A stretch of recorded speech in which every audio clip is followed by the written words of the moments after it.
was a fun shot to take. I was doing a little bit of painting in the garage, and I saw that one of the paint cans, well, as I started the painting, my wife and I were going through a bunch of old paint cans and trying to find one. We just needed a white paint. It didn't even matter for the project we were doing. Like none of the paint specifics matter. We just needed some old white paint. And so we came across this can of white paint, which was totally dried up and unusable. So we kind of set it aside and found a better can of paint that still had paint left in it and used that for the project.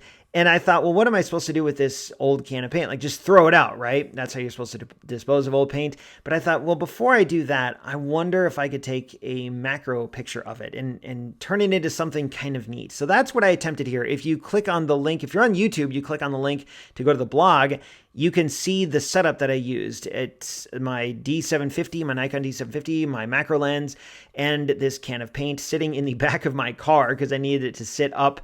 And that actually added an interesting little glow to the bottom right. You can see the daylight from outside coming in and adding a nice little glowy touch to the paint can.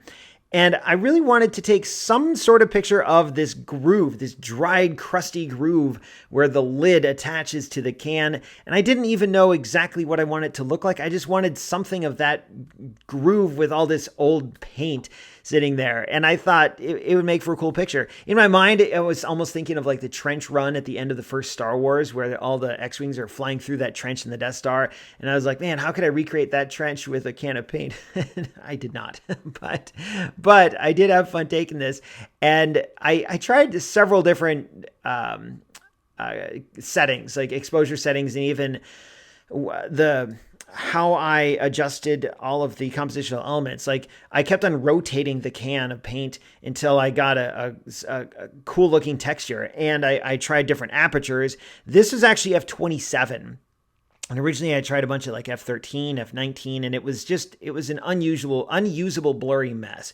f/27 works. I think I could have gone a little smaller even to have a little more in focus. But I think the cool thing that I did not expect was inside the can of paint itself, all those black spots on the left-hand side of the frame, I didn't have those in there initially. I had rotated the can of paint and it was just a clear white wall. So all you saw was this giant white portion of the image on the left, and then this groove, this trench, and then a dark portion on the right. And it wasn't, I mean, it was fine. But as soon as I rotated the can of paint a little bit more, I got a nice crusty groove on the right-hand third. And then I saw all those black spots on the inside of the can. I was like, that's it. That's the added little element that I really need to get this photo looking cool.